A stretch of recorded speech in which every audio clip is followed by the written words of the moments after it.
So now we're in the middle of the plough and the action started. And the action is beginning to start, yes. Now what Roger is doing now, he's drawing for a hare.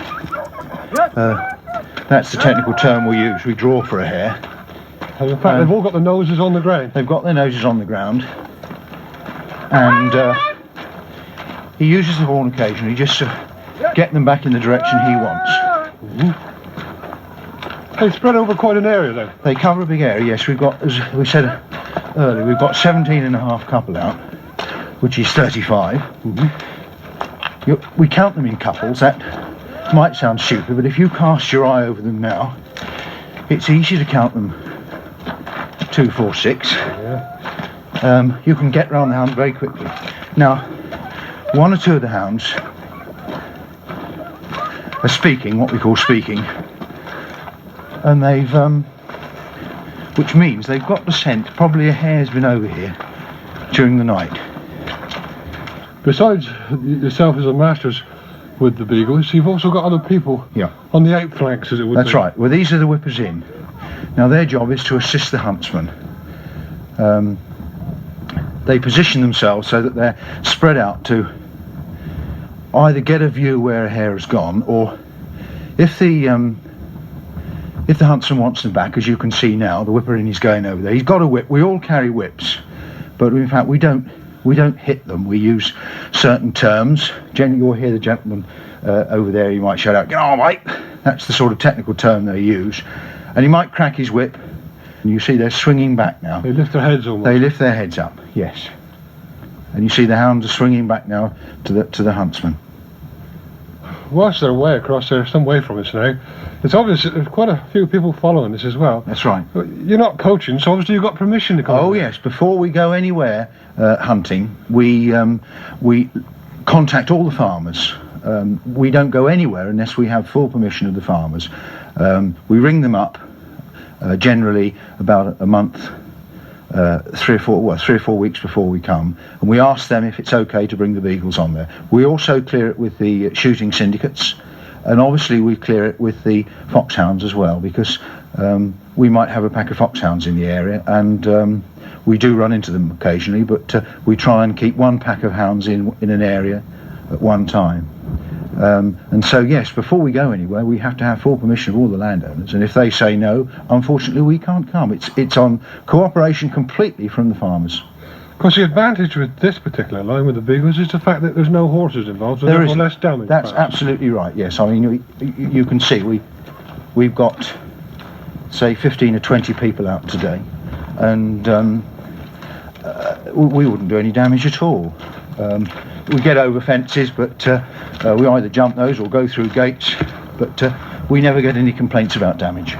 How tight will a hare sit to the ground then? She'll sit very tight, and they'll sit in, if I see one I'll show you one, but they sit in a thing which is sometimes called a seat, but generally called a form. And it's a shallow hollow in the ground, and she can sit there out of the wind. Of course, the hare doesn't go underground, does it? No, it doesn't. No. So once on the move, it's got to outpace them. Once on the move, it will just keep going. Yes. What happens when they actually find the hare? Then are they going to go straight up to it if they're fortunate enough to kill it, or do they have to chase it? Well, generally she gets up just in front of them, and away she goes. So how long can it go on then? We can generally hunt a hare for possibly an hour and a quarter. And all that time, because you're on foot, you've got to keep up with the action. We've got to keep on. Yes, we've got to keep on the move. You see, they don't run continuously all that time. We're relying on the scent of the hare, and certain conditions, certain fields carry good scent, and other fields don't. And so the hare can get some way ahead of her. She could be 10 minutes, quarter of an hour in front of hounds, because they check. That means they stop running.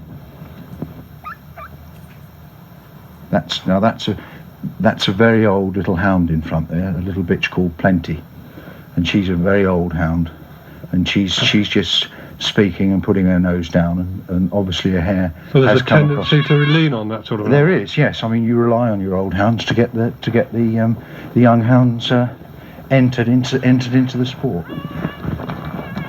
What about training? Do you have to train them to do this, The or is it in training- the nature? It's in the nature to hunt, obviously, but what we do, all the young hounds, when they're a year old, they're entered into the pack.